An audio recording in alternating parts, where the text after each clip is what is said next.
Hello friend, I welcome to my YouTube channel Rahul smart study platform पर। आज का topic cytology के parts of cytology.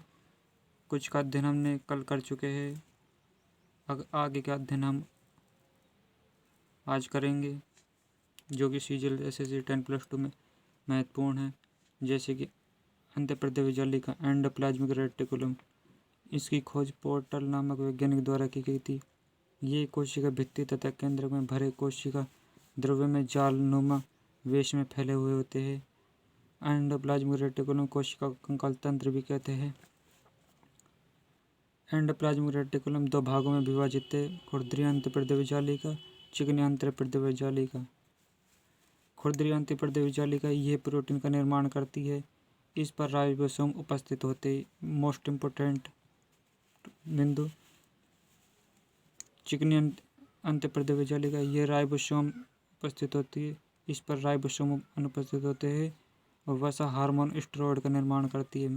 Very important बिंदु। इसके बाद सेंट्रोसोम तारकाय। सेंट्रोसोम तारकाय इनकी खोज वेनेडे नामक वैज्ञानिक ने की थी। नाम बॉबेरी नामक वैज्ञानिक द्वारा दिया गया था। यह पादप में अनुपस्थित होती है, पादप कोशिकाओं में अनुपस्थित होती है। ये कोशिका विभाजन में सहायक होती है। सेंट्रोसोम का कार्य कोशिका विभाजन में सहायक होता है। अगला बिंदु, सूक्ष्मकाय, माइक्रोबॉडी भी कहते हैं इन्हें। ये सूक्ष्म थैलियाँ है। इनमें विभिन्न प्रकार के एंजाइम मिले होते हैं। वनस्पति और प्राणी कोशिका में यह उपस्थित होती है, माइक्रोबॉडी सूक्ष्मकाय। इसके बाद केंद्रक, न्यूक्लियस। केंद्रक वेरी इंपॉर्टेंट कोशिका का पार्ट होता है। केंद्र की खोज रॉबर्ट ब्राउन ने 1831 में की थी। रॉबर्ट ब्राउन इसके जनक माने जाते हैं। इसकी खोज ऑर्किडिक पादप की जड़ों में की थी रॉबर्ट ब्राउन ने। केंद्रक कोशिका के अंदर समस्त जैविक क्रियाओं पर नियंत्रण रखता है। इसे कोशिका का महानिदेशक भी कहते हैं। पादप कोशिकाओं में केंद्रक किनारों पर पाया जाता है, जबकि जंतु कोशिकाओं में केंद्रक मध्य में उपस्थित होता है। वेरी इंपॉर्टेंट बिंदु, जंतुओं में सबसे बड़ा कोशिकांग केंद्रक होता है। केंद्रक के अध्ययन को कैरियोलॉजी कहते हैं। वेरी इंपॉर्टेंट, 10+2 एग्जाम में आया था। केंद्रक में डीएनए और आरएनए उपस्थित होते या पाए जाते हैं।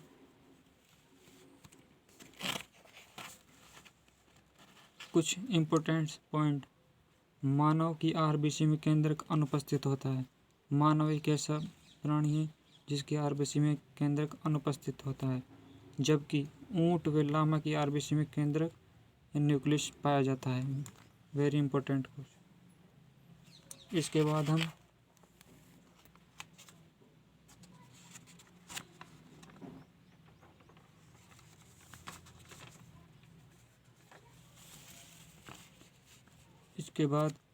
आनुवंशिकी या जेनेटिक्स शब्द डब्ल्यू वाटसन द्वारा दिया गया था।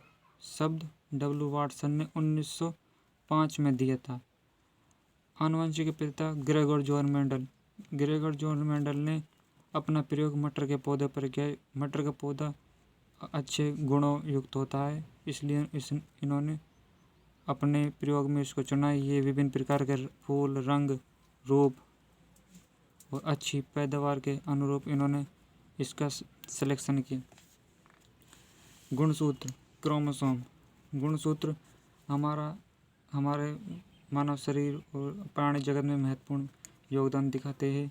जैसे कि गुणसूत्र की खोज स्टार्सबर्गर नामक वैज्ञानिक द्वारा की गई थी।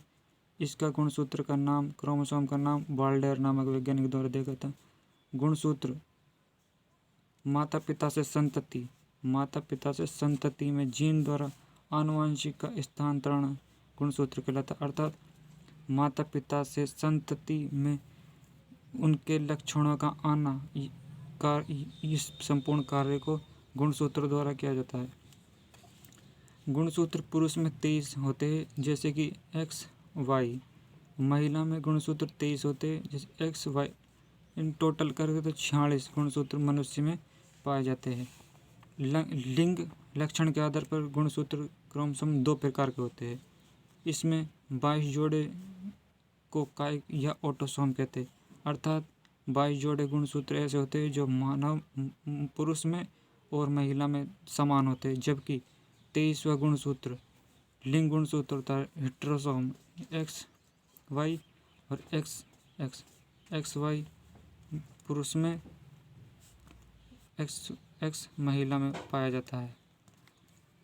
एक्स के साथ अगर क्रॉस कराया जाता है तो उत्पन्न होने वाली संतति लड़की होगी, जबकि वाई का एक्स के साथ मेल कराया जाता है या संबंध कराया जाता है तो उत्पन्न होने वाली संतति लड़का पैदा होगा। ये निर्भर लड़का होगा या लड़की होगी, इसका निर्धारण पुरुष के लिंग गुणसूत्रों पर होता है। इसके बाद सबसे बड़ा गुणसूत्र ट्रिलियन है। सबसे बड़ा गुणसूत्र ट्रिलियन। सबसे छोटा गुणसूत्र शैवाल है। गुणसूत्र में डीएनए, आरएनए व प्रोटीन के बने होते हैं। गुणसूत्र क्रोमोसोम डीएनए, आरएनए व प्रोटीन के बने होते हैं। इसके बाद गुणसूत्र की सूक्ष्मतम इकाई जीन है।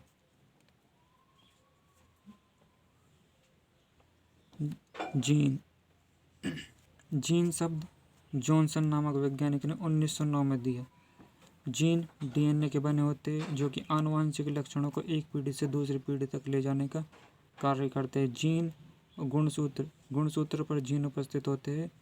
गुणसूत्रों की सूक्ष्म इकाई जीन होती है, अर्थात गुणसूत्रों पर जीन उपस्थित है। जिस तरह गुणसूत्र की आकृति कुछ इस तरह की होती है, इसके ऊपर जीन लगे होते हैं। ये है गुणसूत्र और ये जीन।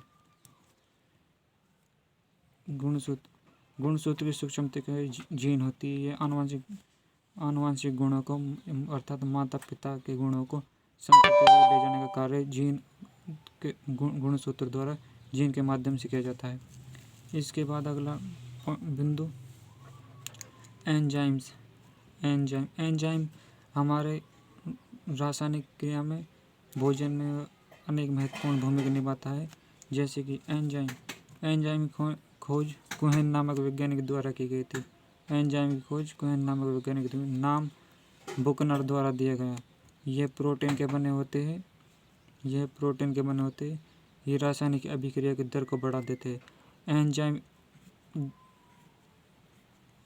इम्पोर्टेंट बिंदु रासायनिक अभिक्रिया की दर को बढ़ा देते हैं एंजाइम।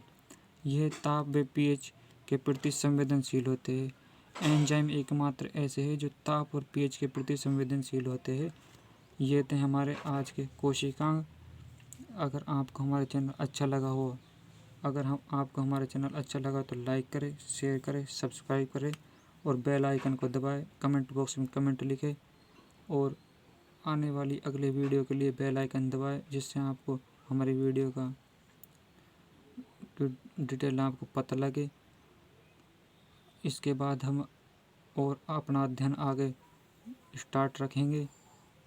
वीडियो को अधिक से अधिक शेयर करें, सब्सक्राइब करें और बेल आइकन को दबाएं। एक बार सब्सक्राइब करें। ये धन्यवाद।